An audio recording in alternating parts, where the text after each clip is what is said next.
Hey, Long days and pleasant nights. long days and pleasant nights to everybody out there. Our special episode of the Battle of Jericho Marvel Comics Limited Series through Stephen King's Dark Tower. We're focusing on the arcs throughout the comics. I forget what number we're on. We're on like arc 7 or 6. I don't remember. Um, It's one of them. that that doesn't really matter, but we're continuing forward, and right now we're on the Battle of Jericho, issues 1 through 5. Originally released, copyright like 2009. It finishes off in 2010. Still keeping up with that trend. They were basically dropping an arc once a year. Um, I'm going to showcase the books. We're going to say hi to everybody. Then we're going to get in there. So, like I mentioned, we are touching base on Battle of Jericho. This arc actually has some of the most fantastic, um, The artwork is covers in the series. I will say Jay Lee beautiful. went above and beyond. I love the armor Roland, which we never get to see, but it's still pretty cool. Yeah, that Um, shoulder harness thing is pretty neat. and then we got Govern Roland. We get to see a little bit of Yeah. him, throughout the time. And then we got, of course, the final stand at Battle of Yee, Jericho. Fantastic too cover. bad. Of course, already y'all can see I got my dude Steve, the voice, Yep, right that's here me. with me. Philtastic had a family issue, so he is not present at the moment, but he is present here in Ka. He is here with us in spirit. In the chat, we got Christina Payne. Hey, Christina. Hey, Christina. Got DJ Wise. Hey, James. Thanks for stopping by. DJ. As people drop in, I'll say hi to them and stuff like that. But we're gonna get right into it. Um, so issue 1 starts off with the scene that shows Gilead and Ruined 9 years into the future. It's kind of a time jump thing. It does jump immediately back to present day, and we witness the destruction of Gilead. A beam quake is felt once Gilead falls. The first beam that falls is this, kind of thing. We catch up with Roland, Aline, Cuthbert, Shimi, and Elaine. They also deal with the beamquake while Roland questions where to go. Martin magically attacks Shimi, causing him to seize for the first time. Shimi also receives a vision from the beams, begging for help, forecasting the dead brethren. I love that scene. Yeah. Roland confirms a beam has been broken. Roland, as Din of all Midworld, basically, decides to make a quest for the Dark Tower to right Gilead and to avenge those who have been lost. That's basically where this issue leaves off. Um, we get a backstory from Robin Forth, the road to Jericho Hill. Robin basically talks about the 4-year moment leading up to this moment, because right now it's been 4 years since she's done this. And that's and you get each one of these has a sketchbook. One of them has I want to say the last 2 issues have multiple sketchbooks because this is still Jay Lee doing the art. But after this arc, he leaves, and we get I think it's David something or other. Yeah, that's right. We get Peter David and we get Sean Phillips, who moves in to do the art, like the fore art and the background art. So every single one of these issues, like all the previous arcs, they do have a sketchbook. All right, so let's see. My first question of the night for you, Steve, with the knowledge of the breakers being mentioned in this issue and the beams at the time effect. I mean, with the knowledge, because Roland is the one that mentions the breakers and that the Crimson King has these psychic people breaking the beams. Does this affect what we know of the main story for you? And if it does,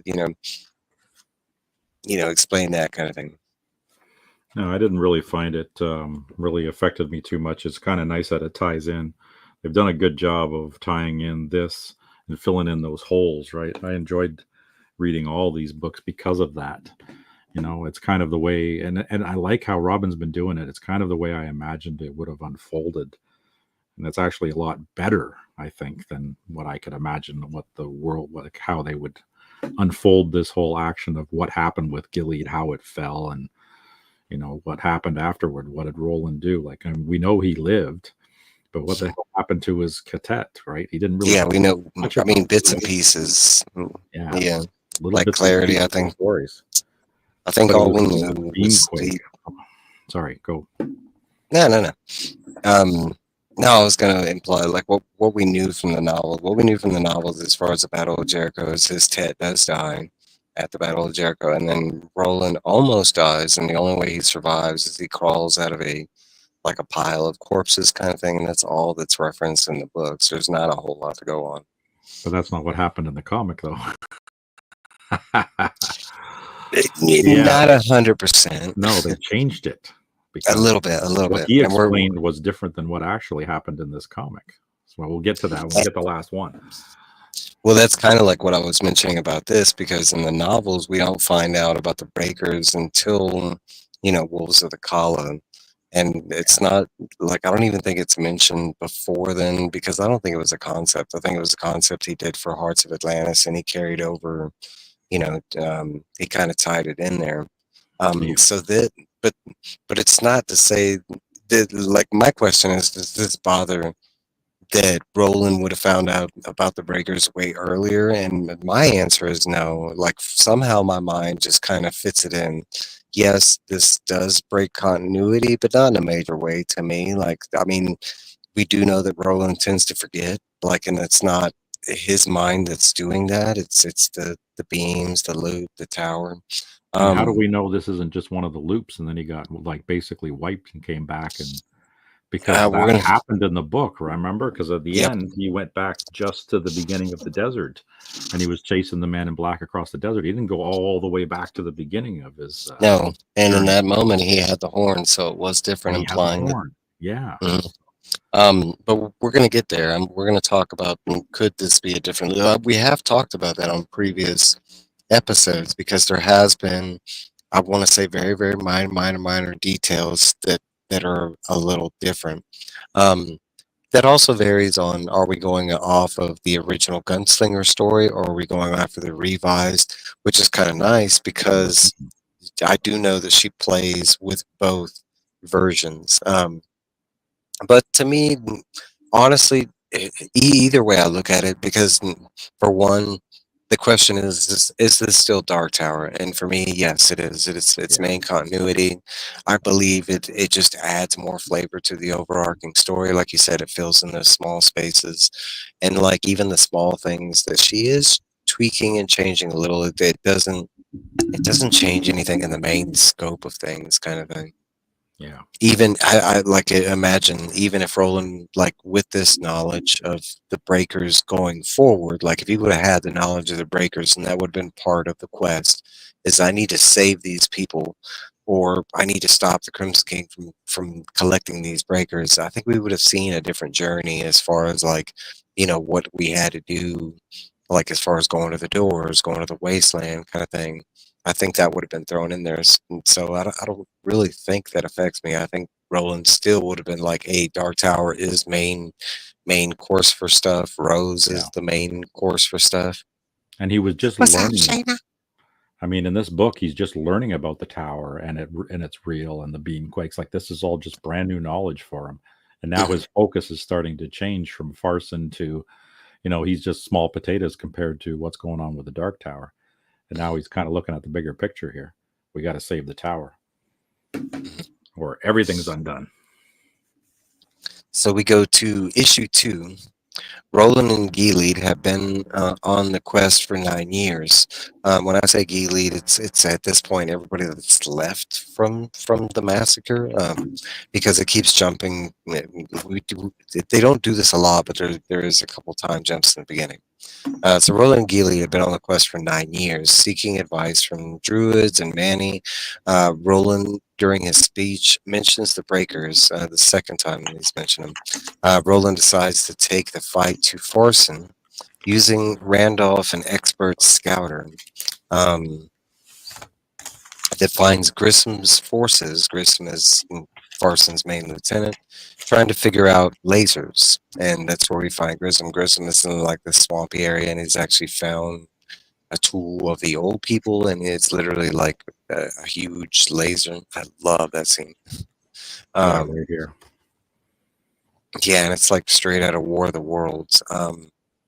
Incidentally, that if I had to say that would probably be our first connected like literature as far as we've seen in the comics, because we do get multiple War of the Worlds references in that machine. I mean, depending on which version of War of the World, but it looks very reminiscent of the machines from War of the Worlds. Um, okay. So we got Yeah. Roland allows some of his force. Let's get forward. So we got Roland decides to take the fight first, and using Randolph, an expert scouter, they find Grissom's forces, and Grissom is trying to figure out lasers. Roland allows some of the forces to flee and destroys the rest of them. Grissom survives because he was inside the laser thing. We jump 9 weeks ahead. We see Randolph acting as security for the camp. His wife, Chloe, and Edmund are both at the moment in this comic. It looks like they're killed, but only one of them is, and one of them is taken.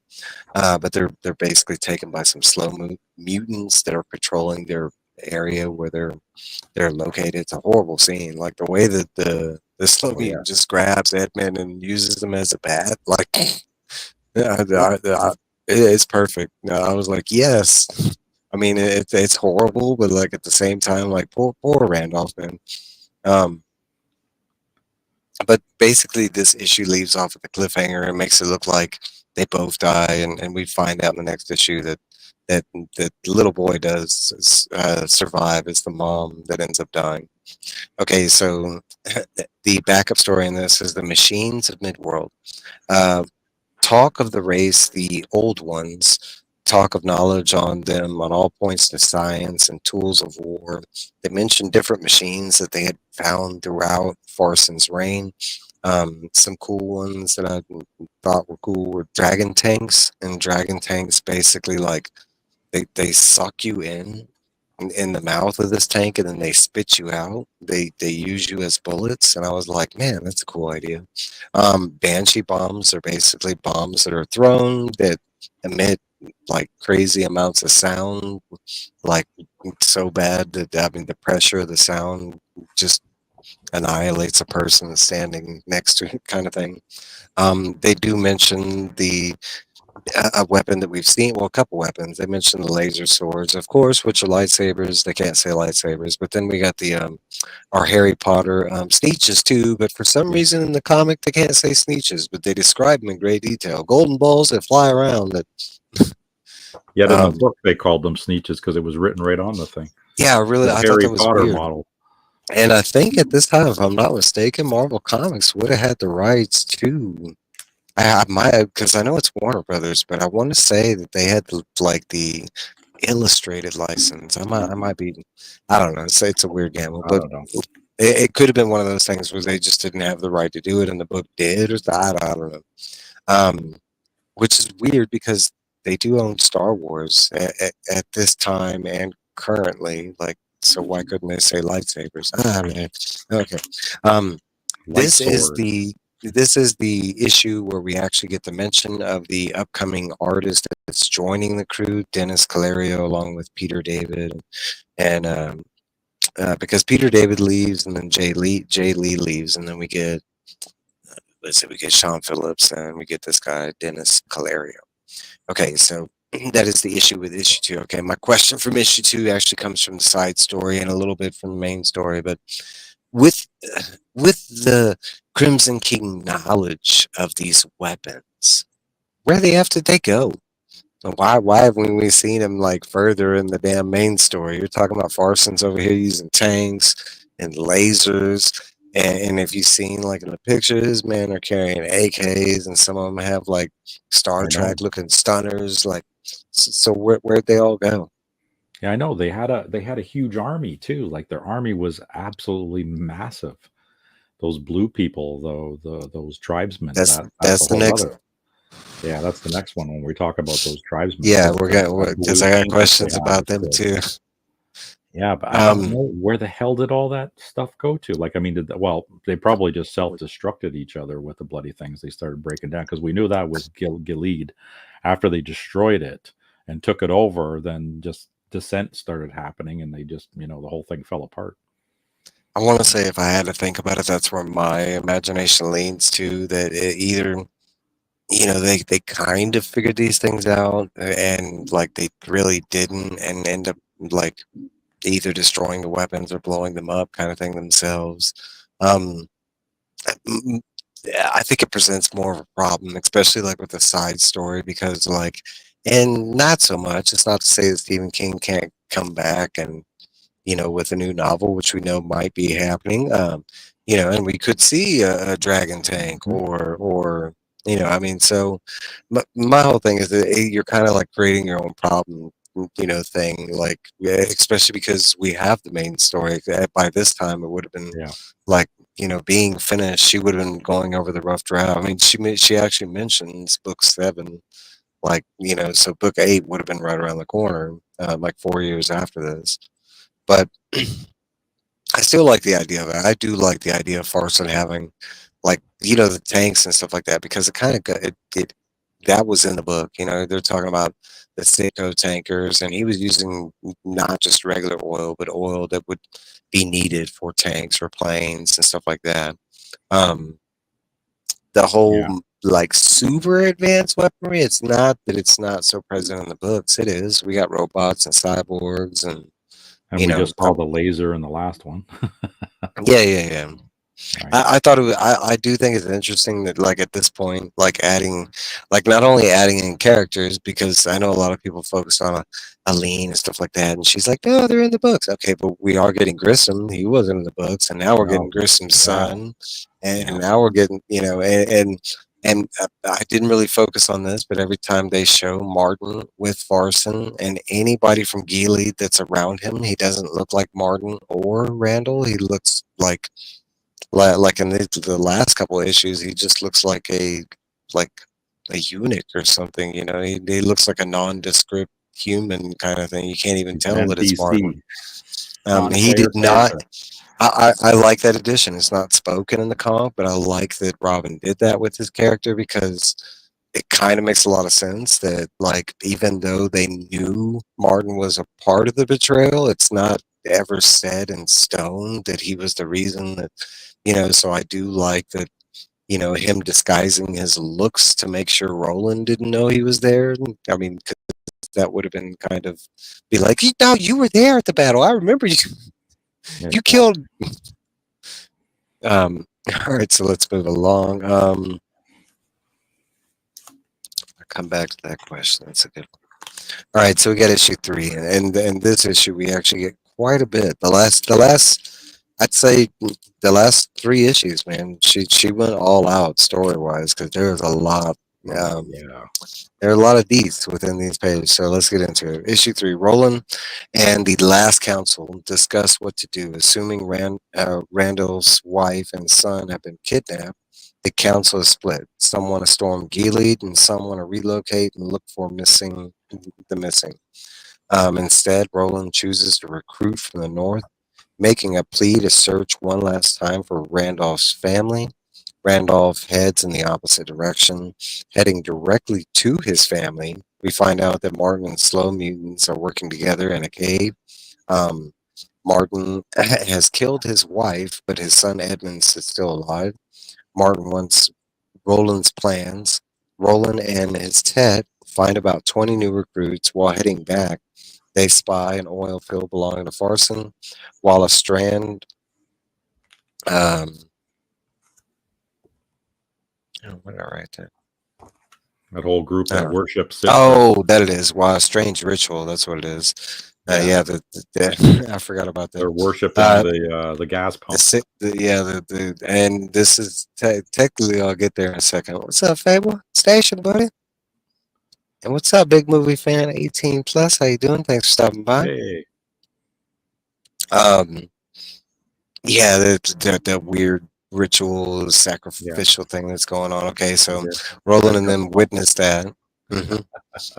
Yeah, like they're like Remember, he pouring used blood the on it pump and stuff. as his dick or whatever. Yeah, the placement. Right. Um, okay, so place Roland and his men. They kill and free prisoners and then blow the oil field. Shimi is tricked by Randolph and taken to Martin.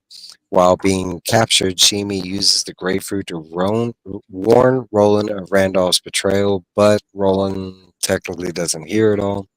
Um, the backup side story is the Blue-Faced Barbarians, which is a part of Farson's main forces. They're humans of the Picta clan from the north. We find out that there's four major clans up there, the Picta clan being one of the more aggressive, but they have kind of like a special reason they're used by Farson's forces, and that's because they wounded plant as a paint, which they appear blue, but it also heals them, and it increases their battle stamina. They basically, while they have it on, they're kind of invulnerable to smaller attacks. Their like rage is stifled, and their stamina is way more than a regular person. Can maybe on par or a little lower than a gunslinger, I'd say, but still pretty interesting and brand new for any Dark Tower fan kind of thing. Um, Thanks, Christina. So my question here comes from the blue-faced, barbarians. How you feel about them? We get in this whole in the story. We don't get a lot of anything from the north. We do know that they're like cities and stuff like that to the north, but they're not really going into great details. So finding out there's these little like four kind of like barbarian tribes that live up there. I mean, to me, it's kind of interesting. My question really goes into what happened to them after that. How come we never see any more of the, like a lot of this is the imagination of like, okay, they're here, but how come we're not seeing any of these peaked tribes? Like, you know, and I do have an answer for this one. Yeah, I'm thinking that after the war was over, they just went back to their homeland or whatever, their tribes and all that, or they again started fighting amongst each other once there was nothing else to, no other towns to sack, and they've destroyed everything. What do you do now? Who have you got left to fight? Maybe each other, or just go back to your original lands. I don't know. I'm gonna go with your first answer because of the fact that we never really go to Gilead in the main story. It's mentioned, No. talked about, stuff like that. But at this point in the story where we would have seen some blue-faced barbarians, we're nowhere near Gilead. We're like, They're thousands of miles way up away there. in the Mohave Desert. Yeah. So we Um, don't know what's happening in the inner baronies after Roland had passed on, and then of course you went through those time loops, so it was centuries later. So Gilead and at I that want point was probably just dust. Those people may have inhabited it for a century or whatever, and then who knows what happened to them. I want to say your dad is closer to the real answer to anything because we know that everything from Gilead on the way out to where Roland is pretty much just dust and decay. So even if they did survive after this battle and everything with Farson, if they stayed there, they wouldn't have survived for too much longer. Like you said, a century for them, but for Roland, it might have been like a couple seconds, and boop, they're all bones. Yeah, and it's just the desolation and decay once they're like locusts, because this army was so big and so massive as it went through. You have to feed that army, you have to fuel that army, and as they deplete all of the resources as they're going through wave after wave, eventually there's nothing left. So what's going to happen to the machine is just going to end up breaking down at some point, right? At least that's my mind's eye kind of imagines it like that. No, and I agree with you 100%. That's where mine goes to, especially when I think of like a tribe that was native. Like it wasn't something I could understand if it was like explained that Farson had brought these people over from, different Earths or something like that. But the fact that they existed there and coexisted around Geely kind of thing. And of course, after a battle, what do? You go home, kind of thing. Or if you don't make a new home. But even if they made a new home in Gilead, which we know they don't do, no one stays in Gilead except for a couple of things, let's just say. But no civilization sets up roots there. So I mean, it just makes sense that they probably just kind of turned to dust with everything Mhm. else, kind of thing. Yeah. All right, so we go on to issue 4, and this one is stacked. We got months have passed. Roland has recruited more men, but still not enough. Shimi is believed to have been taken by slow mutants. Following Randolph's plan, the Tet take a small group to hit Farson's armory. Randolph is given a choice to join Farson or go back to Roland. Randolph pleads for his son. Farson demands he chooses. Randolph does choose his son, and goes back to Roland. Farson agrees. At this point, kind of allows them to go. Martin disguises himself as a traveling peddler who has found Randolph and his son, and mutates a crow to look like himself, Martin, and puts him in chains and shackles to make it look like they captured Martin, the warrior. What's up, Brian? Thanks for Hey, stopping Brian. by. Yeah, tonight's the awards, aren't they? Yeah. Yeah. Um, right there. The small group, and basically, we get the mullet. The small group is betrayed, ambushed, all is killed besides Elaine, who learns it is Randolph who has been the betrayer all along. Meanwhile, Randolph, Cuthbert walk the perimeter and find a Farson camp within the scouted area that supposedly Randolph had scouted. Randolph Roland silently kills one of Farson's men, and it causes alarms to go off. Roland and Cuthbert kill all directly after that. An assailant, like it's like an alarm goes off, and then they can hear like somebody approaching, and before he can be seen, Roland and Cuthbert shoot the attacker in the chest. It turns out to be none other than poor Elaine that they shot in the chest. Yep. Right there. What's up, Cherokee girl? Thanks for stopping by. Yeah, because he comes out of the woods and he's riding on a horse, and they have him dressed like an enemy, and an enemy, and out of the quickness, Roland and Cuthbert just shoot in that direction, and it ends up being Elaine that is tied up or whatever. Um, they While they check to make sure the individual is dead, that's when it's revealed to be a tied up Elaine. Now murdered by accident, taking Elaine's body, Roland gives Cuthbert the Horn of Eld. They ride to the affiliation camp. They return to camp to find Randolph returned with his dead wife and now a dead son and peddler. Cuthbert tries to end Randolph, but he takes his own life first. Randolph does. Randall Roland greets the trap and bests Martin, seeing right through his disguise. But um, the horn, the horns ground Farson's army has arrived. So basically, like, you know, uh, hey Kenneth, thanks for stopping by. Get it? Basically, like Martin tries to trick Roland and disguise himself as this peddler, and he's using this crow that looks like himself. Roland kind of figures it out that it's not Martin, that the peddler is Martin, and he goes to shoot him, and Martin kind of like flies away. As soon as this happens, that's when the horn, like an army, like horn goes off, and sure enough, it's Farson's troops. They've arrived way early. The backup story right here is the great god Amako, Lord of Thunder, Lord of Death. Tells the story during Arthur's days in Midworld and many barbaric cults, one being Amako, who believed in murdering the gods who crave sex and sacrifice. Explains why most of the lands are poisoned. Amico being the cult that survived. Some other cults they mention are Sunco, Mobile, Exxon, Sitco.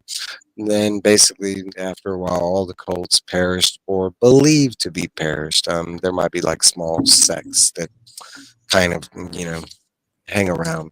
Um, Let it be known that this is a direct tie to The Long Walk, Stephen King's other book with the walking verse. It's one of the very small connections, but they mention the cult mentions a test that they had to do where they have to go on this long walk and they have to go to these different gas stations to pray to the different gods that they hit.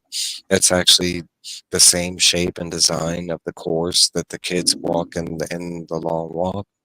Um, Little side note. Okay, That's cool. so I do have a story that comes here, or maybe I don't. I thought I had a question related here. It is a I cool want to say, story. yeah, I was going to say I want to touch base on that without a question or whatever, but I do love the story of the Colts of like, And I think I had thought of a question for this one. I think I went away with it, but like my question would have been like, after being like Neanderthal, like humans, and us just happening to find Citgo or Exxon or mobile gas stations, could you perceive like, us deeming them gods and stuff? They could have just as easily done that I with know. like McDonald's and fast food joints too. So if there was the Golden Arches, I was thinking the the same Golden thing Arches with of Jack in the God, or the Burger Box King, and or any of those Dairy Queen. Imagine a KFC. They're walking around with the bucket and going, "Yay! Here's our God, KFC. The yeah, Colonel is our king. he lives. The Colonel is alive." I was thinking, what a great, interesting idea, especially like from a world that that existed before, and some of our things that mixed in. But I thought it was an interest. It fits in because in the comic and the mainstream things, it's so small. That little ritual sacrifice thing that happens, it's like a page and a half, and then Yeah, that's all you get of it. But like getting the whole side story with it, and yeah, he does have a book called Fairy Tale. Um, I'm thinking it, it's Stephen King just making fun of religion in general. It almost seems like it, or Robin doing the making the fun of religion. Because you'd see the I could go churches with that. everywhere, and now Yeah, the almighty gas pumps and much worship, right? So I could go with that because, like, I mean, maybe not like, you know, in a derogatory way, like mocking religion, but like, you know what? Because I want to say, like, if we went through something like that, I could see humans doing like you said, like seeing McDonald's arches and stuff like that, and there being arches everywhere. They kind of resemblance to churches, right? We have yeah, churches everywhere, kind of yeah. thing. And the buildings are all the same, right? So I could see with the fuel pumps, it makes sense, right? Because although there are varying differences between the different brands, but I know I'm almost wondering why he didn't like choose. If well, probably because if he chose a fast food joint, he'd be sued all to high heaven, right? But I'm amazed that he didn't get it with the oil companies. Obviously, they didn't care. He actually called Probably. them by their correct names, right? Citgo and Shell and At this time, I think when they wrote it, most of these were out of business because, well, except for Exxon, because Exxon's still Exxon kind of, Mobil. Yeah, yeah, they're still kind of ticking on. But Mobil, Sunco, Citgo, Amoco, they all went out of business, 80s, early 90s, stuff like that. So I want to say maybe it had, there's like a free license or something because they went out of business and that's how they're able to do it. yeah, Because he does mention, Coke and Pepsi and Burger King and stuff like that yeah, throughout the main book, and he does that. That is a Kinganism that he likes to do. Is he likes to throw like trademarkable things within his books because it allows the reader to like kind of connect to the real world, no matter when what age they're reading it, kind of thing. Um, I have seen the Stan remake, and I liked it. I enjoyed it. I thought it was okay. yeah. Or Nozzle, the quench, Yeah, then he's got his whole like the thirst the quencher, then he's got the whole stuff that doesn't exist, like the Nozzle and Tokoro, Tamako. Yeah, Akiro spirit or whatever that yeah, car. yeah. Um, all right, so let's move along. So we get to the last issue, issue number 5, the Battle of Jericho Hill. Roland and his Tearjerker. rem- yeah, Roland and his remaining battle Farson's forces. There they Roland's are. forces standing. At 20 and Farson's in the thousands. But the gunslingers make every bullet count. Aline falls first. A spear is thrown through her chest. Her dying words are that she hoped Roland is not mad at her. Thomas is burned to death. Jamie DeCurry is killed protecting Roland, shot by Grissom's son. Cuthbert is shot and wounded, but recovers, making it to Roland. Now only 12 stand. With no delusions, the plan is to rush the horde. Cuthbert sounding the horn and Bert reminding Roland to pick it up after he falls. The remaining gunslingers are killed one by one very slowly. Martin kills Cuthbert, shooting him with an arrow through the eye. Roland goes berserk, killing about 60 men before being shot down in the arm and the legs, then being bashed by Grissom in the head. Corpses are piled up, Roland among them. Walter spits on Roland's face, claiming that he has won. Farson's forces move out. Hours pass by and Roland stirs, climbs out of the bodies. He claims revenge for friends and Gili. The side story here is my most memorable Dark Tower moments, and it's the editor from the series asked Robin to choose 10 scenes from the comic series that were her favorite. Rolling Bethlehem Court is one of them. Allgood's father dying for Stephen, and also finding out that he actually got shot in the heart later on. Also, the two major moments with King himself, the conversation that happened in London with Robin and King to initiate this whole comic story, and Stephen King telling her that she was going to be the writer of the series. And then the other moment is showing Stephen King, the first draft art from the very first issue that was going to, and he got to see the preview of it and him approving and actually telling Robin it felt like the characters were hopping out of the page kind of thing. Um, and then we get a sketchbook and we get a small preview to the next arc, which starts the adult series of Roland's comic book, continued series, and that's the Gunslinger: The Journey Begins. And yes, sir, you talk about a tearjerker, man. Yeah, I mean, it's hard to put into words like how this was all going to go down, but to have like because there's other ways I can picture this. I mean, of course, imagination plays fun and in weird ways, but to have it laid out like this, like, Cuthbert gets shot in the eye, like, Aline getting speared in the You're right through her. chest. Yeah. Yeah, Jamie getting just fried like a crispy critter, Um, Even the way Roland shot down, still trying to put up some fourth of effort. And I mean, there's him not even feeling the first couple gunshots that he took because it's in that battle rage thing. And then Farson's son comes up and just basically bludgeons him to death in the face. So, I mean, stuff like that is just crazy, but what a hell of a battle. And then it says it there, it says when Roland rose again, was that really Roland or was it some kind of demon or something? And the Yeah, fact that that they crawled left all into the him. bodies intact too, because Farson gave explicit orders because these guys, I don't know, he Not had to some kind of mutilate. respect, not because that's what they did to everybody else. They had heads cut off, Mhm. they were hung on spears, like Yeah, they hacked the bodies up or burned everything. In this case, they just left the dead where they fell and didn't no, and mutilate and anybody. no, and going back, that was a question I had, and it is mentioned in a couple previous arcs that he had a plan for the bodies of the last gunslingers of Gilead. Like he wanted to do something with them, which I imagine is in his like horrific way because we have seen him, impale heads, and we have seen him fillet people and all kind of gruesome stuff. So I have to imagine that he had this horrific, like kind of theatrical Yeah. thing that he was going to do with their bodies. I mean, it does add into the how Roland survived. Because of course, if they would have just burned the bodies or started cutting them into pieces, our dude might not survive. And He that would have been the would. end of the story. Yeah, we would have never got the gunslinger. Dang it! No. Like, Main I would have character dead. Okay, that's over now. right before the beginning. But geez, in the prequel, how do you? That's something that has never been done. That I don't even know if they could do it. You just kill off the main guy in the prequel before the series starts. That's a mind f for you. But what did you Um, think about the scene when he was charging and what Roland shouted was for the tower?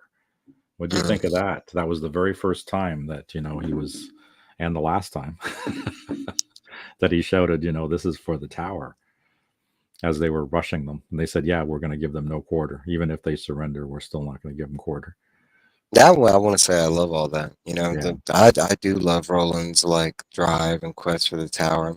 I think a lot of people have like qualms with when that becomes Roland's quest because really that it doesn't happen until like the Wastelands. I think is when he really finds out what because he's just kind of following Walter in the beginning of the Gunslinger and drawing of the it's not until he has the conversation with Walter at the end that he kind of gets a bigger sense of what's going on.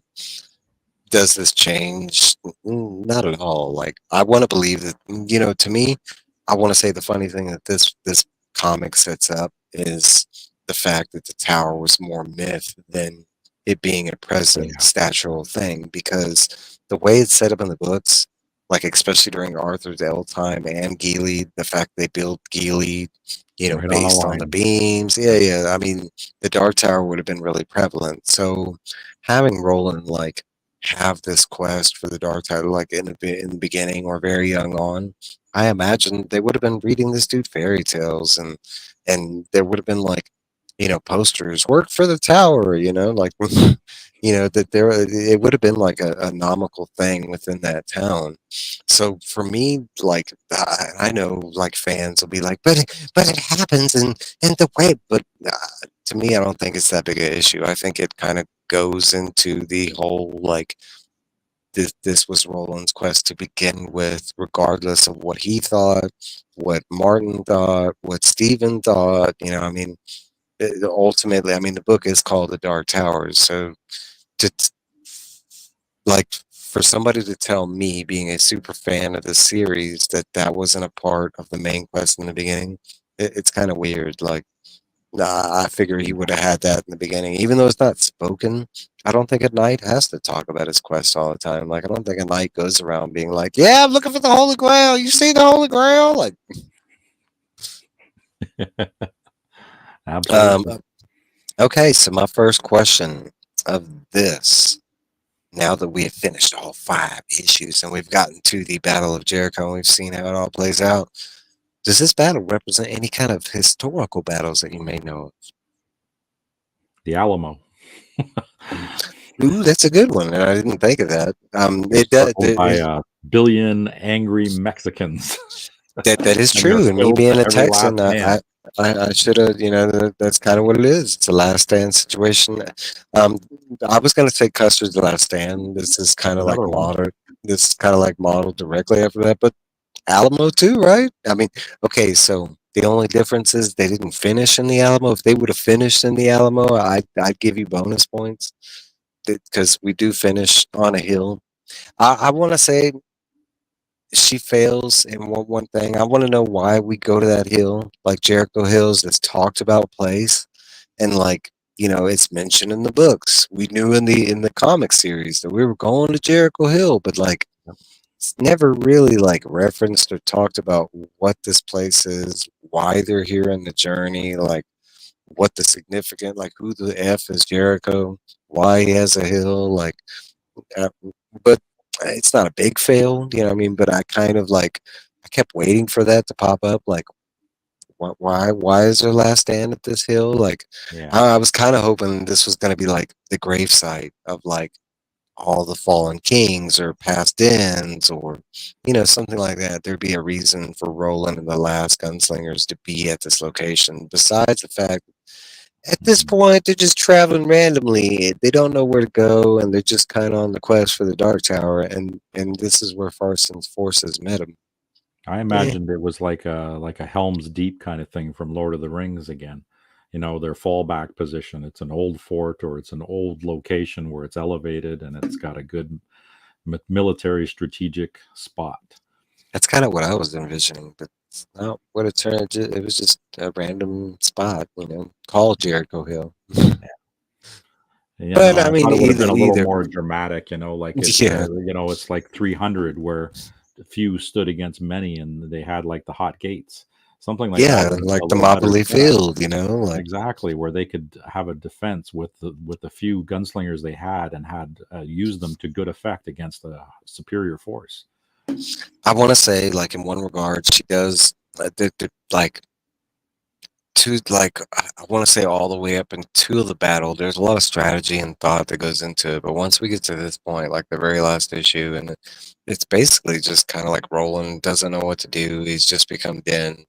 Like he's just grabbing people that he knows are friends, and he's like running in a Yeah, for direction nine kind of thing. years, for Yeah, nine for years nine in hiding, years. you figured he would have had enough of people around him. Like it goes back again. He's a shitty leader. Well, okay, okay.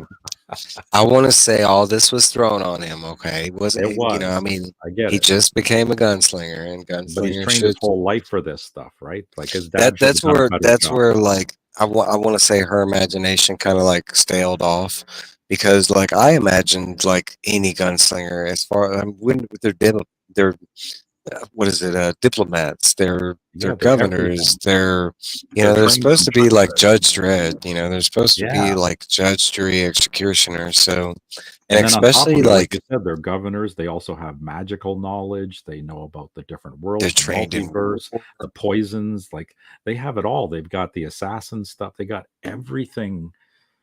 The gunslinger is the whole package. And then, they should be a very formidable force, even with a few of them. I know I don't know. It didn't talk enough about how many they were taking down. Like it did say, oh yeah, we're taking down 60 or 1,000 or whatever. It should have been it should have been put in Farson, on point, going, wait a minute, this guy's like kicking the shit out of us, and we have a I want to, superior yeah, force. I Like I want to want say to see him put a that's, bigger dent before he I got want to taken say down. that's what's missing for me is you know, this is not exactly my imagination of any force going up against 20 gunslingers because Yeah, I mean, I could imagine putting 2,000 people in front of like Roland, and in my imagination, Roland would come out unscathed, like with everybody dead. That's how good he is. Like, yeah, so to have like, and I understand there was like, there's talk of advanced weapons and there's yeah, explanation on his forces and stuff like that. But like you said, I was kind of a little more expecting or wanting Roland's forces to do a little more damage before they died, kind of thing. Like, I yeah, mean, because this not only makes them look like they're just on the run, which they are, but then it makes them look like sheep, like they're just, like or rats, kind of, yeah, because that's all they've been. I mean, 9 years, and you and like 20 other people, 20 other trained gunslingers. Well, okay, granted, maybe like let's say 12, and yeah, there's probably like a couple citizens, stuff like that they say. But okay, still, you got some other gunslingers, not just Roland. yeah, And this is the best they got. They're just walking around like they haven't recouped as far as like ammunition or guns. Like there's no thought of like, well, what are we gonna do against those laser tanks? There's no thought of like, what are we gonna do against the big tanks? Like that, and I don't also know. getting betrayed again. That was another thing that kind of got me. Like he's already gone through that before, so I figured he would have been a little closer to the heart about And then trusting recently people. too, And we like always all we that had always happened. I know, and then again, we always knew that Roland couldn't think around corners. He had that problem, but he had people around him who could. That's see, I could go with the yeah, he can't see behind corners. To me, there's a couple different issues with this portrayal, and I'm not saying it's not continuity because in our next episode we will get into some of this a little more. But Roland's able to get sneaked up upon a lot, like, and that's something that like in the main series it's explained that like it's so rare. I think it's happened twice to him in his life. That's how skilled of a gunslinger he is, and the only one who like the first one that we meet who's able to do it is a gunslinger in training. It's not just like a Yeah, regular person. um I want to say there's a lot of this I like, but then there's like some things that I want to say either Robin forgets or maybe just misplaces. But like, I mean, we're talking about like kind of like the Jedi Knights and how they were taken down. In yeah, comparison, they're kind of similar. How do you take yeah, down these fantastical warriors that are basically one man equals 100 scenario type of thing? And I want to say in my imagination, like there were some things that maybe got forgotten or left out. Maybe she was so yeah. overwhelmed because we She do needs know that, notes. We know that Stephen King keeps notes for all this stuff. yeah, Maybe that's what she's she the needed. well, she's the note keeper. So Oh, so she should have used maybe her own advice, right? Maybe that didn't happen. I don't know. so maybe okay, maybe she didn't understand why King needed a note keeper, and she failed to have a note keeper of herself. Right. Because she does, okay, and this is just not us talking about this. In the next issue, after she's gotten some fan feedback, she does kind of talk about her like not only like kind of misstep with continuity, but she also kind of like kind of talks about forgetting some things and referencing it to King because King has done the same. I mean, I want to say that she took a same writing style as King did. We know the King is a pantser writer. He has Mhm. an idea and then he goes from there. He doesn't have all this mapped out. I want to say that she kind of did the same thing because she felt like she already had a map. She was like, okay, well, I know these people have to die. I know I can go this far and can do that. So I want to say she might have believed she had a map and then like kind of forgot it, kind of thing, or should have had like the Nokia. Okay, so no, but I will say that the battle, like, I will say it still does go down kind of fantastic, like the whole, like, Roland's last stand, but as far as the gunslinger's last stand, I even like the speech, which speeches are usually like hard to, make inspiring kind of thing, especially when you know everybody's about to die. Um, let's see.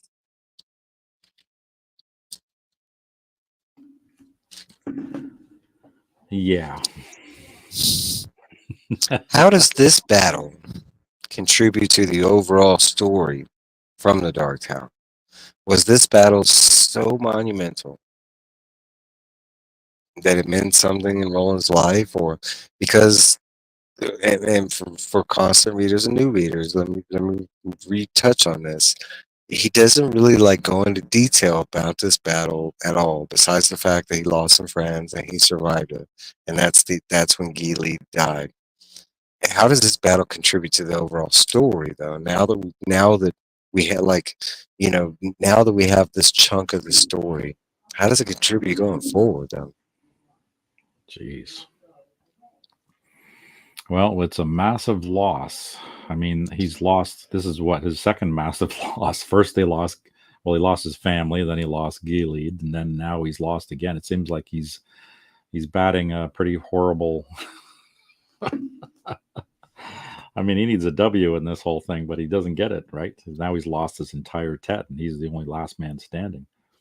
Now, So, I I mean, want to this is say, going to be profound to his life, and then he just focuses on the tower. It's like he's got a total breakdown at this point. But again, I like how she ended it, where he rose up. Is that really Roland? Is that something else? mhm, I mean, that kind of throws a little bit of a monkey wrench in there. Who is it that rose back out of that body of corpses especially there? because it wasn't, in the mainstream and stuff, it wasn't the writer that's telling us, it's the narrator of the story, and the narrator would be Cy King or Yeah, Fred King. But is a little piece of the tower rised in him, or what? we don't know. We don't know. Um, I could actually see that. I actually like that thought. That's brand new for me. So I do like that you just put that there because that does align with another book that we haven't touched base on yet. But I like that idea that that could have been something else from the tower that implanted himself in Roland to continue the force of good. Like maybe Roland did die that day. Yeah, The brought him tower back. sent, yeah, a piece of the white to bring him back to to continue the further quest. I do like that. But I for do those love people your. that haven't seen the comic book, when Farson's son is standing over him, the guy's giant. He's like a huge barbarian, and he bludgeons him. So you don't think he's going to hit him to the point where he's not going to crush his skull and kill him. Like, I mean, when you see that scene in the book, it's like, Jesus, how the hell did he survive that? There's no way. He got shot a bunch of times, and then he got bludgeoned in the face by this Okay, huge well, barbarian of a guy. I like to say that this happens a lot in novels. I want to say that writers don't really know what it means to get hit on the head because that happens a lot within novels where people get hit on the head and moments later they're right back up and you're like, Yep, a they're hit fine. like I'm that, okay. you would I have got had some like a Advil. I'm good. concussion. Um, so I wanna chalk that up to that writers don't maybe they've never really gotten hit in the head or they've never been around someone that got hit in the head. Yeah, Um, but yeah, usually it doesn't like, and this happened. It's not even with Stephen King. Actually, I'm reading a novel right now that where somebody just got hit in the head like 8 times throughout the book, and somehow he's still just naturally coherent and just like he was at the beginning of the book. I'm like, yep. at this point, he would probably be like a vegetable, if he was still alive. Is his head made Um, out of steel or what? yeah. Okay, so to go back to that, I love the touch of loss. I do think that exactly is one of the things that this battle contributes to the overall story. I like to imply another thing, but betrayal, right? Throughout this whole story, and not just one side or the other. We actually see a couple moments where Roland betrays himself and his friends around him, and through his choices, and I mean, to the point where he's just throwing people. We have a choice where he could have went and looked for Randolph's people. Instead, he chooses to go like look for recruits in a world that he knows is run by Farson at this moment. Yeah. There's a couple iffy situations, especially when we're calling like close friends kind of thing. I Yeah, don't it's know like how the roles Rand. are reversed too, right? Like he's now Farson, and Farson's the one running the entire barony, right? If you think about it that way, and he's running around trying to find the recruits in little towns. Recruit people and set them up to his Yeah, ideal of stuff, yeah. democracy, Instead of the whatever the hell. taxes. Um, no, but I want to say that I want to say that every theme that was within, the novels and the themes that I'm talking about is that one word that we get in the beginning of every single book, like redemption, you know, and they're mostly all R words that I can remember. But Yeah. um, I want to say that she captured all that within these, first few arcs that we've read from this. We do get to see some betrayal. We do get to see some compassion. We do get to see, some kind of idiot moves, some mistakes. Um, Hmm.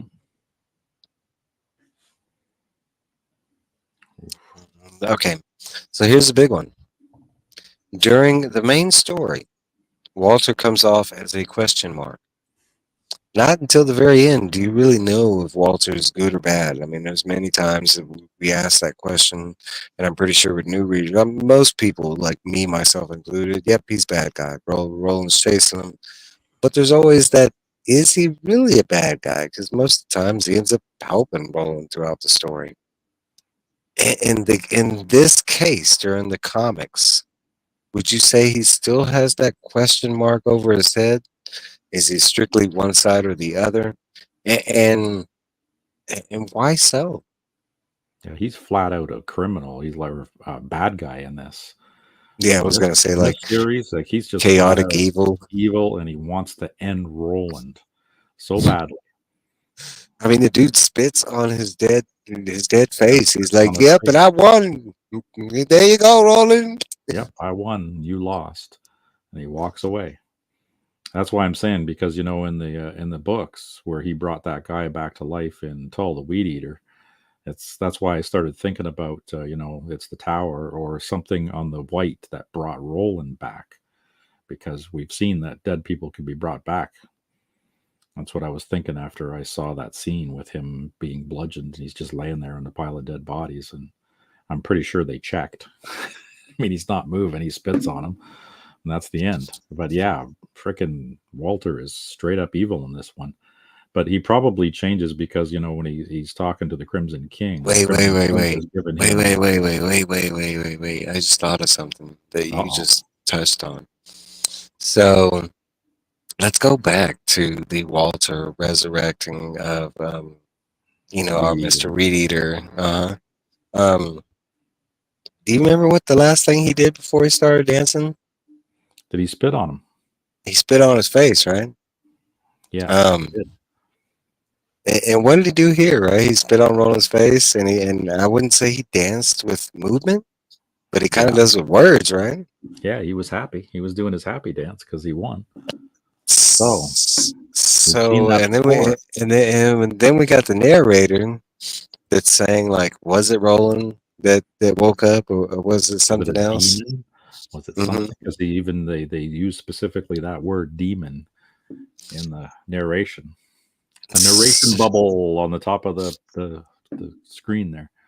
So at this point, are we trying to say that Roland is a resurrected force of the white, you know, that At least on this round of the tower. Did the next one, did he win, or did he hide in the bodies like he said, where he lived, and he just hid in mm, the bodies and came out afterwards? He was clearly on the top of the pile there is in the there is coat. another difference that I mentioned too in the book. It's mentioned that the pile of bodies is in a moving cart, Yeah, like is in a cart. that he Somebody crawls was out of and selecting. his yes. Yeah.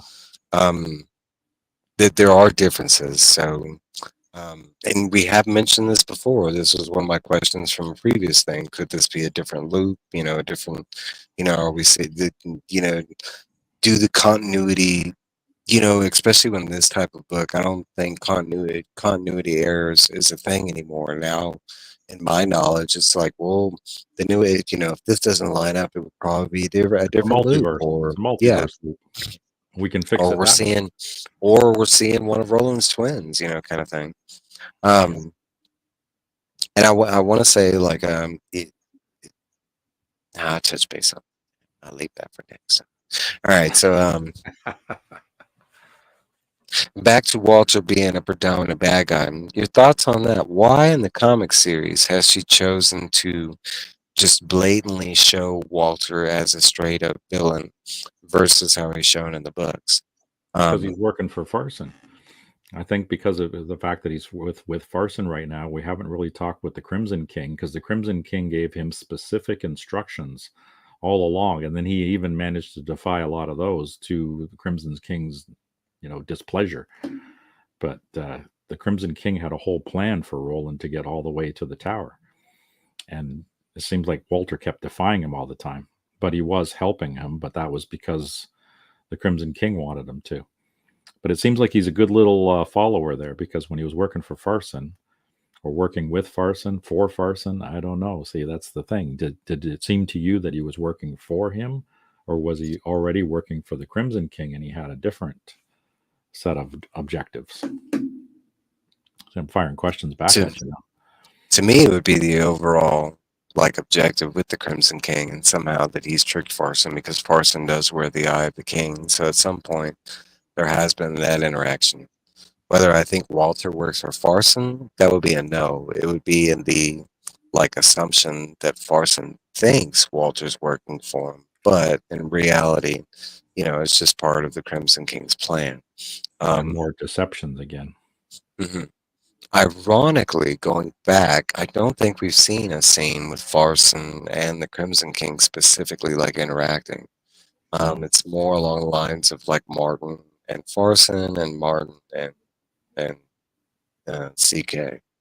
So I don't know. The fact that that's not there leaves like a couple different holes and the like where this can go. Like if Farson really was working for the Crimson King, I mean, it could go either way, honestly. This could be like a force that the Crimson King latched onto. Farson was already moving in this direction. Crimson King saw that he was evil aligned, like in his motives and his like the way he carried out the war and just kind of like embedded himself within his forces. Or it could have been like Crimson King started this idea of Farson in the beginning, like with the taxes and the democracy thing. I mean, it does require a level of intelligence to incite that within a castled off city. I mean, you're talking about, if they were set in their ways, which we know they were, to incite democracy within that would have taken a mass amount of time for people to like even understand like what was being presented, especially since we know most people in Geely weren't the most intelligent kind of thing, like right. the Yeah, I think you're lower. onto something there too. And I think what was going on was the Crimson King needed somebody like Farson who was just a maniac and just wanted to wipe out because he needed to take out Gilead.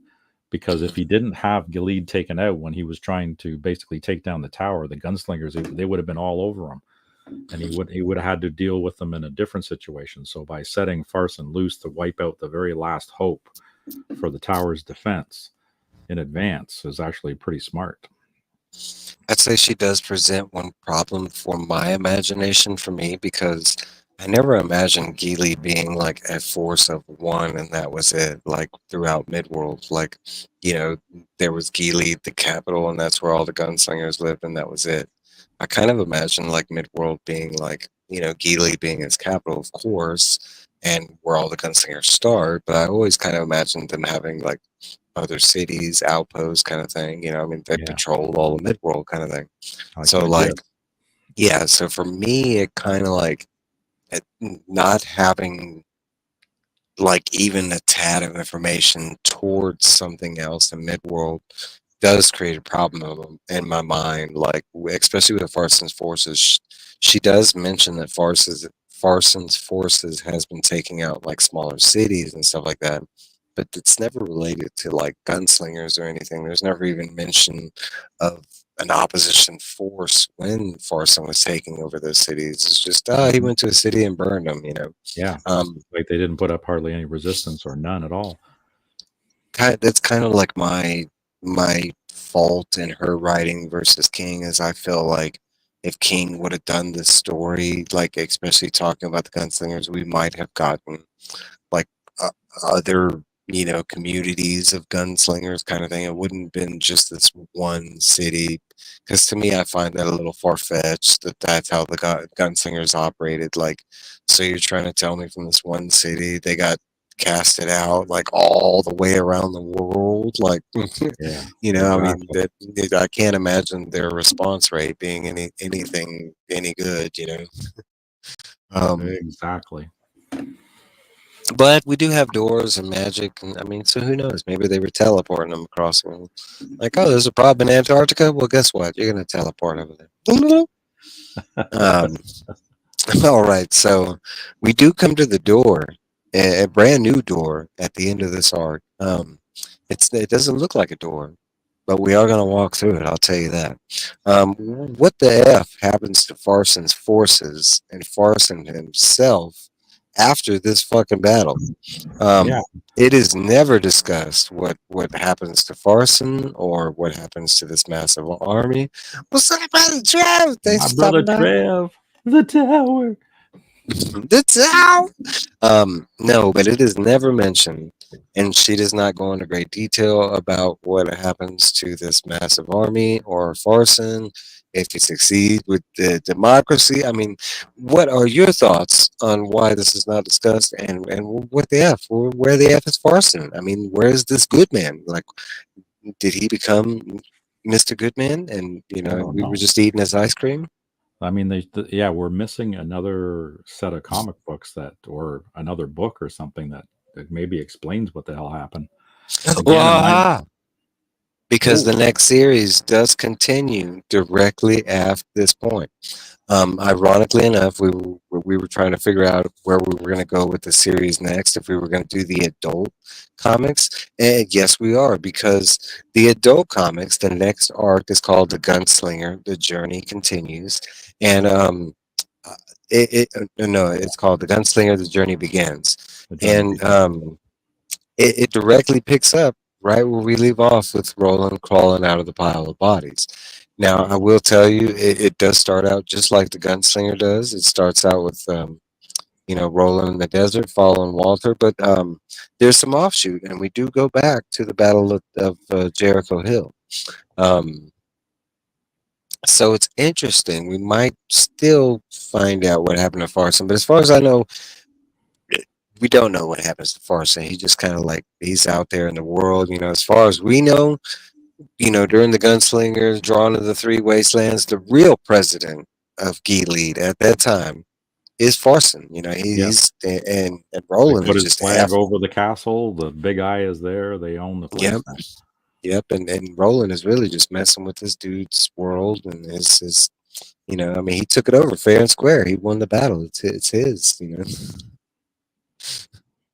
Yeah. Um, yeah, but okay.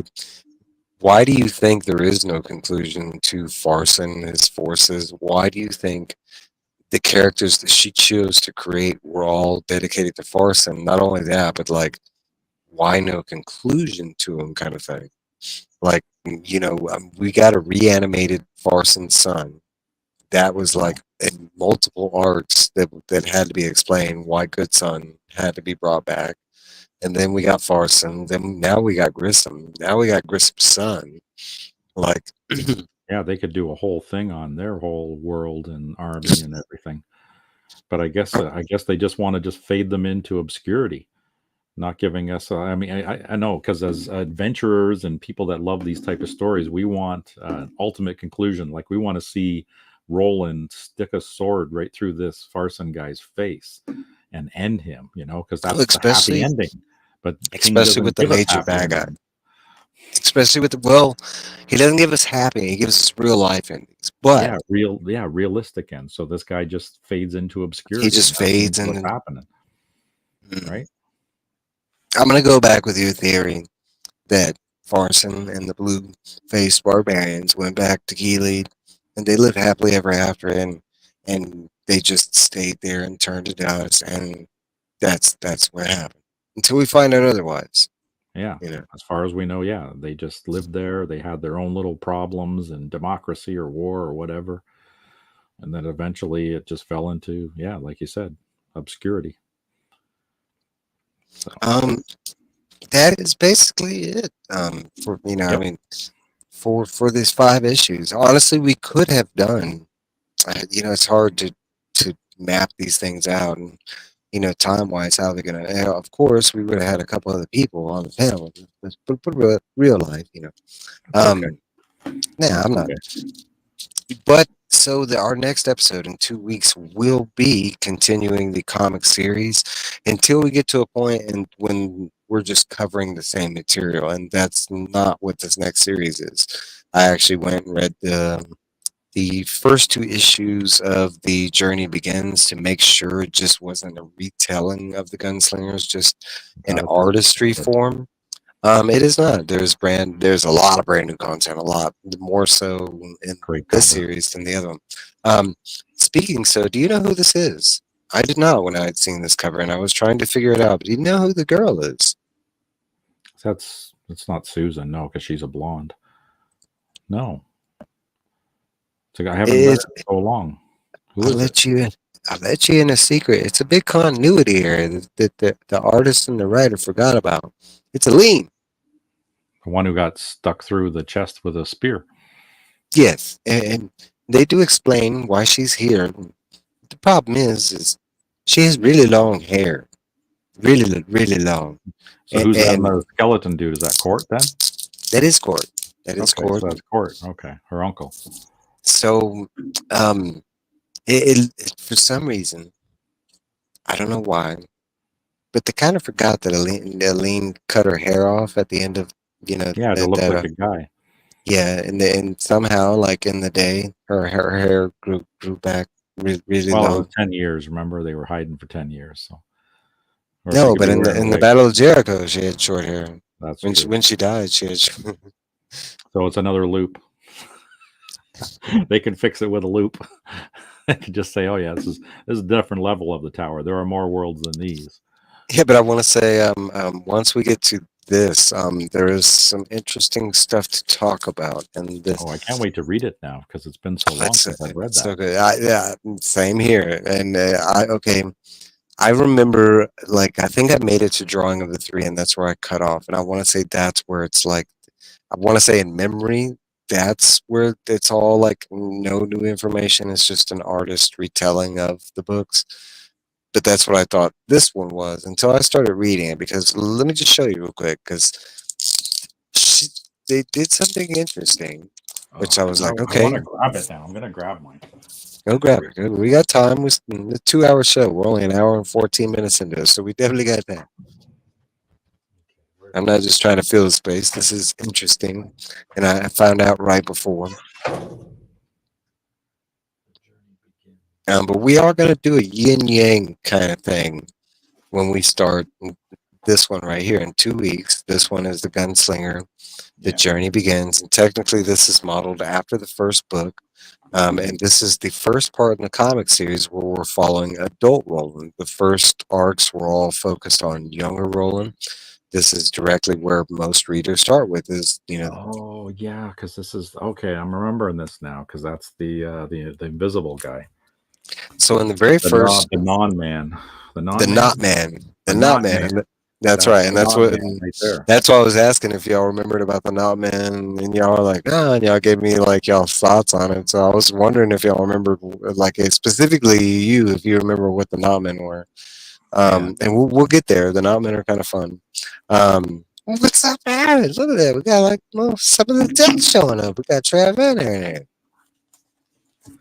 Jump on, guys. Come on, get in here. right?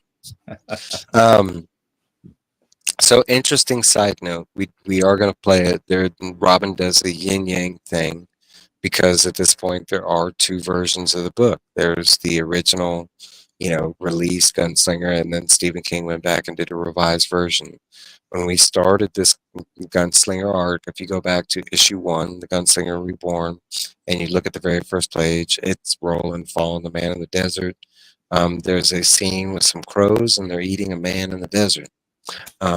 We are starting back out in the desert, and she has done it like the revised version. Now, instead of it being a man in the desert, it is a Tahine with a raven head in the Oh, the desert, Tahini, yeah.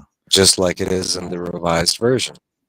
Um, but this one does the same thing. It starts out directly with the gunslinger, just like the Gunslinger Reborn did. With the Gunslinger Reborn, we went all the way up to where Roland best court. This is basically we're with Roland, an adult Roland now, and we're gonna go all the way. We meet the guy that gives him the compass, and then he's gonna meet Brown. Once he meets Brown, and has Oh, the conversation with Zoltan, right. at the hut. In the book, he basically tells the story of Toll. He tells us the story of how he went through Toll and he massacred Toll because of the trap that Walter or it, Yeah, uh, Walter set for him. Yeah. yeah. Um, this one is going back a lot further, but this one instead of Roland telling Brown the story of the massacre of Toll, he actually goes back further in the prequel and he tells the story of how he survived after Jericho crawling out. Hill. Right. Yep. That's what them policing up the bodies and putting them in the carts. Yes. All the So Parsons men. the first chunk of this book is basically, the gunslinger that that we read in the Gunslinger, the novel. And then once, we get to Brown and he tells the story, he actually goes back further and we start at the aftermath of Battle of Jericho Hill and how Roland survives And what he and did next. yes, and that's where this story starts. So, like after learning this and seeing this, we're definitely going to touch base on this because it is all like, I mean, like 100% new material, and there's a lot of questions that come from. I already got like five questions from the first two issues, Oof. Okay. some good ones. So I'm gonna have to do my homework and read these carefully. Might even reread them before we go on again because I was almost going to do that with this one with Jericho They're Hill. good. They're good, and I can say with these, even though there's like, with Jericho Hill, I want to say the first two issues, they're, I want to say okay. I didn't mention this before, but the Battle of Jericho Hill is surprising as far as where she starts it off with. I thought we were going to get like directly in there. I mean, you're talking about a five-issue series, and we know what has to be done. There's people that need Right. to die off, and she like kind of plays around a little bit, with Yeah, a lot. Roland, and they're discussing plans, I know. the first two issues, there's not a lot that really, and I was like, man, we got to get to the battle and stuff. It's Nope. amazing the amount of information she, just story. I mean, you're talking about the bio from issue four that I had to write down versus the bio from like, issue one and two, because this is the bio from issue one and two compared to like, issue four is like a full page of stuff that happens. Um, no, it's really interesting how she interlays like where we started, especially with the knowledge of, okay, this has to happen. We're getting there. And she just kind of like, well, we're going to take our time, we'll do this and this, and, we'll get there. And still the amount of time that we had, because really when you get down to it, it's really the last two issues is the Battle of Jericho Hill, Yeah. and And there's it was still a quick. lot that goes into it. Yeah, I mean, because it's not like she could have just done a scene, kind of like how the end of Wizard and Glass, where it was like, well, the dead coffin hunter, they died. I I was mean, it hoping she could. would have done 7 issues in this one and explained Jericho Hill's battle a little bit more detail. I would have been Same. happier to see that. Give me 2 more issues, have a little bit more in depth, have a little bit more heroics from Roland and his Tet, and yeah, A lot of that I explained in the last episode, and a lot of this had to do with, her running out of time just because she couldn't come up with the explanation on all of this, how everybody was going to die and how the battle was going to go she thought she had it mapped out, but then when she went down to it, she kind of went, had to went to her husband. And um, I want to say, I think something like this could be daunting in that fashion. You're trying, especially a beloved piece like this. We're not talking about like fan fiction. This is, millions of copies sold, read, kind of thing. So her trying to piece together the story that didn't exist through just a couple sentences of what Stephen King gave her. I want to say that there is a article that happens in the next one that kind of, it goes into a little more detail on how much Stephen King was willing to go into this prequel kind of thing, what his idea of, of Jericho Hill was, how the Tet died and stuff like that. So she had some like interlaid map kind of thing. Yeah, I wonder if Stephen King would ever come along and override all of these books and come up with something totally different, or if he's going to use this as canon now. We have seen that in history, like with Star Wars, and I mean, I can say I personally have read a lot of the expanded history of Star Wars, and I was pretty irked the day that Disney did that, because that was just hours and hours, and There's so so many ways they could have went with it, and then they just squashed it all. it's not to say that it can't happen. I'm hoping it doesn't. There's been no evidence. I mean, the fact that he put his name on it, because it could have just been called the Dark Tower, Could have. the fact that it's Stephen King instead of, and the fact that he was so interlaced with it, that yes, he didn't write it and kind of thing, but the fact that he went back and forth with the art and the story, I And he want to made the say, approvals, so yeah, you're right. Nobody, he didn't write it, but he sure as hell did read it and approved everything that they did through this. I mean, they all went through him for everything on this. but I want to say that this was like, we're seeing it as like, it, on aspects where it could be a disservice or something like that, or maybe like decanonized. I could see it as far as like, as King was like, I do have to write the story. I don't know how it looks. Robin, you want to write this? And like him giving it to her, but in all in reality, this being like a dream come true for her kind of thing. And then on the other level, it could have been like, whew, this took a load off, I don't have to write that novel anymore kind of thing. Right. Um, And since they because have that multiverse and the multi tower thing, I mean, this stuff could be just written off easily as just another version. we're gonna get there. We're gonna get there. Now, because all signs point, honestly, at this point, like, and especially going forward, all signs point to this being a different loop. There's been some things that, okay, for instance, we could talk about the horn, and it's a big, like, Hmm. um, kind of like it paints an issue in my mind because in the main story, Roland forgets it to the point that he even like has to really think where he left it, kind of thing. The way it's left here, Roland's right there, and not only that, but it's mentioned by somebody else, like, "Hey, Roland, pick up the horn." Like, Yeah, not even by Cuthbert after he's already mentioned it. I understand the reason why she laid that in there, but it really paints a problem because if you were like thinking about a moment and you're remembering your friends dying, the best of friends, your Ted, like, and that's right there with the memory. How could you forget the horn, kind of thing? it was You his know? last request was pick up the Yeah, horn. the For horn, like, Christ's sake, it's like you're going to even disservice your Tet member by not honoring his last request by just simply picking the horn up and hooking on your belt. and of course, like I mentioned in this episode, we have mention of the Breakers, which in the main novels that doesn't come about until, what was it, Kala, that, and we're not talking about the Breakers are introduced. No, Roland doesn't find out about the concept that somebody is using these things to break the beams until that book. So the fact that he mentions the breakers in this kind of breaks continuity. Does it?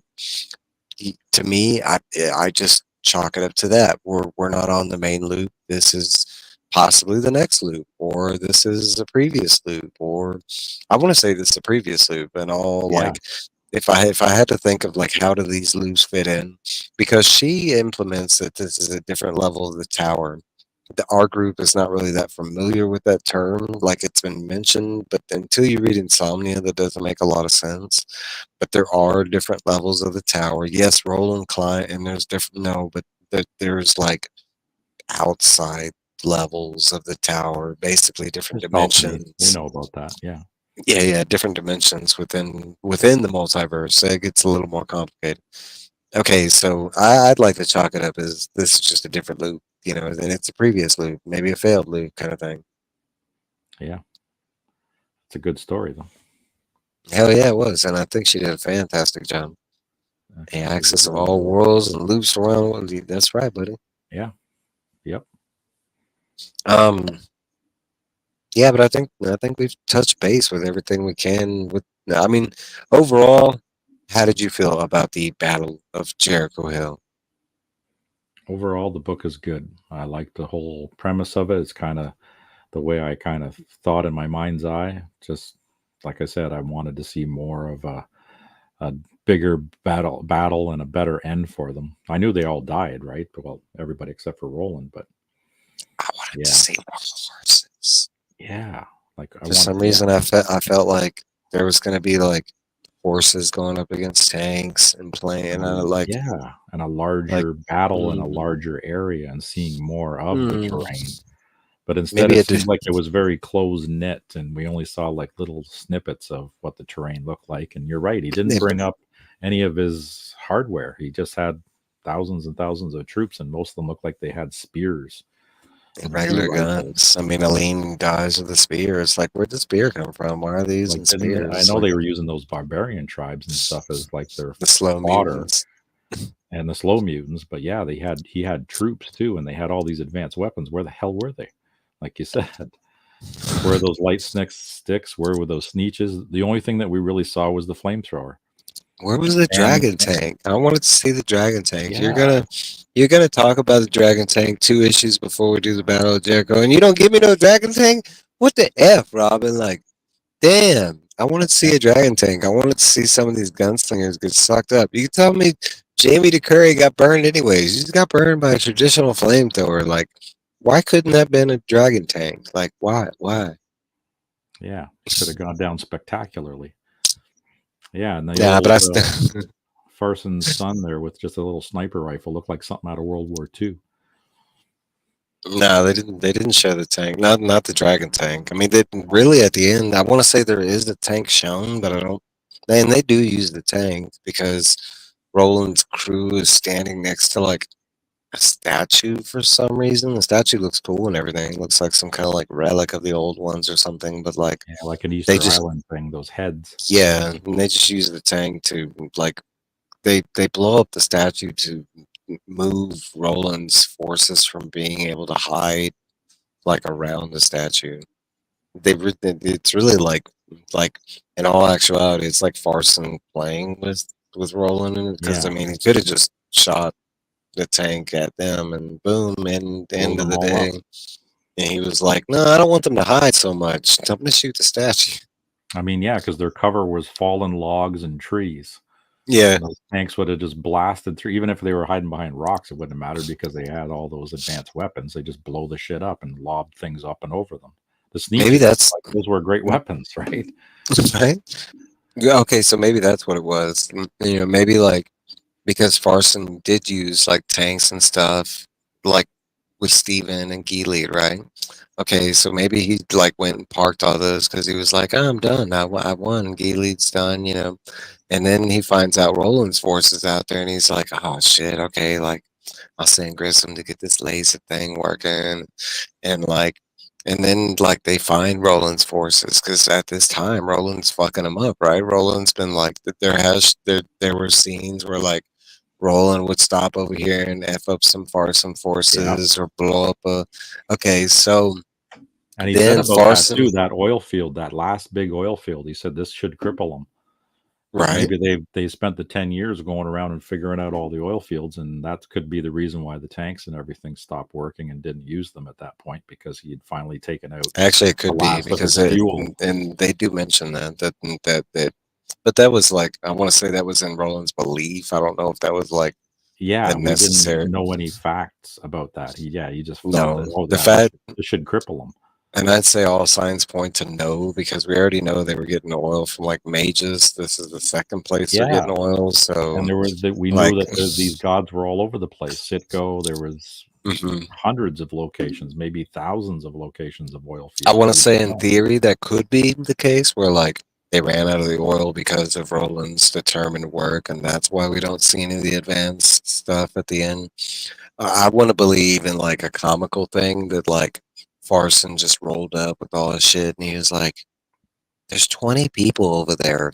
Just take back the lasers. We don't need them."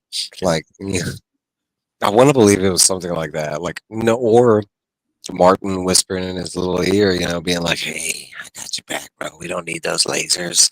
You got a magician. You're backed by the Crimson King." Yeah, Okay, so that's another thing. I know it's cool to see like the advanced like lasers and stuff, and I like the idea of like these blue-faced barbarians and slow mutants.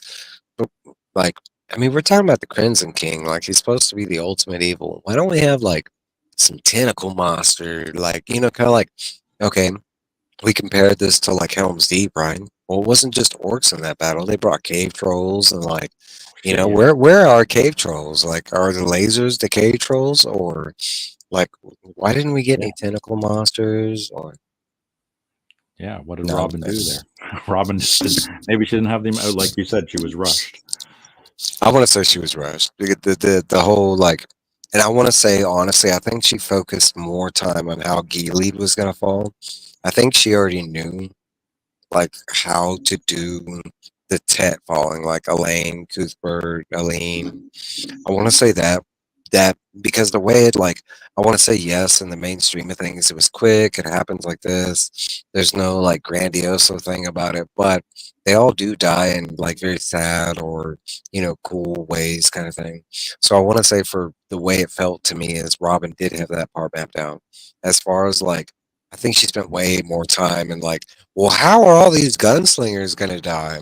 And like I don't even think she thought about the grand picture. Like I mentioned earlier, like I never thought that Gilead was just this one stop spot for the gunslingers. Like, why wouldn't they have had like Towns outposts and other? everywhere, all over the Yeah, place, like and that well-equipped garrisons. But especially when we had statues like in Blaine's, in Tull, and that was a place that was overrun by a war, but they still had that statue with Blaine, and so I and mean again, it that's goes the back and it makes Stephen look like a pretty shitty leader too. That he didn't have all these garrisons set up all over the place, even though he knew this army was coming. He had scouts out there. I'm sure he no, must but have that known the see that size of it. contradicts everything we know because he was supposed to be the leader of leaders, right? He was supposed to be like and like more so like he's supposed to be a better leader than Eld was. Like Yeah, he's but supposed to be the den of dens, but like okay, so and he's just Gilead chilling was in. out, and he's cruising All over his here. gunslingers were in one location. You know, no, I want to say okay, and I want to say like That's it's not that I'm faulting Robin, but like I want to say it might be the scale of the imagination. Maybe she was like so locked in to like the main plot, the grand scale, which is surprising because she's the one I know for a fact she's the one that came up with the map. She's the one that came up with the map. She's the one that came up with like a lot of locations within Gilead and added in. She was actually the one who gave us Thunderclap and stuff like that. So I yeah. want Does to she say have advisors too? Does she have somebody she could have showed it to and say, "Hey, look at this from a military point of view, and how would we you need. set up your areas around for defense?" You know, They wouldn't all be in one place. I'm just saying. no, I you would mean, have your uh, directions. look at the little sisters and look. Like Yeah, the Little Aaron brings Sisters this of up. Valyria. They didn't just have one little tent out there healing people. No, they had like they had like a base over here. They had a base over here. But what the gunslingers just had one base. Hmm. experimental They, fabrication and technique. I was saying they were teleporting people. No, remember they didn't use the doors. They were against the magic stuff, so They they were weren't. against using So technology, if you were in period. Antarctica and you needed some gunslingers help, you were just screwed because they were gonna get there like years later. Yep, they're You getting know, on a like horse. they got a skin man there. We'll be there. Yep. They only All took right, care of the people. winter baronies, eh? Yeah, that's what it was. That's where the dilemma with Farson arose. He was like, you know what? These gunslingers, they only care about like the inner crew. They're That's it. only focused on the wealthy, and but that's not even the case. We even find out that like they didn't really care about wealth and stuff like that. They weren't even focused on treasure. I don't know. Now it seems like they're just partying, just out having a good time, you know. I don't know. I still love it. I still do Yeah, think of me it too. as continuity. I think she did a wonderful job. Yes, Mhm. maybe she, overlooked some thing, Um, But the and we do know, artwork was phenomenal. yeah, I love it. And in 2 weeks, we're coming right back to it. We're starting with the Gunslinger. The Journey Begins. It's another 5-issue series. Like I mentioned before, we're continuing this story, but with the adult version of Roland. It's going to be a couple years. Have passed. I think it's 12 years have passed since the Battle of Jericho Hill to where he runs into Brown. Um, but right after this, we're getting to one of the best arcs. I wanted to do it first, but we gotta wait. But that's Little Sisters of Valoria's next after this. I can't wait for that. That's Um, good. no, but in this series we do have new artists. Robin Forth, of course, is still doing the writing, but we do have new front artists and new backup artists for the side stories. And not really side stories. It's just Robin talking about the journey, kind of so Yeah. far in the first 2 issues. Peter David, Yeah. Sean Phillips, and Richard Eisenoff. I love Eisenhower Wars. He's good. Yeah. Well, I But like how they guys, portrayed Roland in this last one. Like you can tell this is old man Roland here, some of the ways I do, some of the ways I don't. Like this one, I didn't like the way he looks. Kind of, it's always because he's new artist. supposed to not be handsome. Like he's supposed to be. He's not supposed to be ugly, but he's not supposed to be handsome. And it's like, and then like he's compared to like Clint Eastwood. And I look at Clint Eastwood, and I always thought he was handsome. So it was like. Mm, who looks regular that could look like I don't know. So some of the way they draw Roland, even though I don't like the way he looks there, it might be more inclined with the way King describes him. Not being so Have him handsome, look not like being Bruce so. Willis. Bruce Willis is more of your average looking guy, Yeah, I'd say that. I can right? go with that. But guys, that is this episode. I want to thank everybody that stopped by, showed up, that watches this on the rewind. If you do watch this on the rewind, let us know what's your favorite moment from this series. What'd you think about it? Does this bother you as far as the continuity slips and stuff like that? I don't know. But guys, that's this episode. In 2 weeks, we'll be back talking about the next series, and we're gonna keep on moving with the Dark Tower stuff. Hopefully, Phil will be back with us. It won't be me and Steve, but even if it is, me and Steve will get it done. You know what I'm Yeah, saying? we'll get her done. The And tower. everybody, long days, pleasant nights. Y'all have a great one.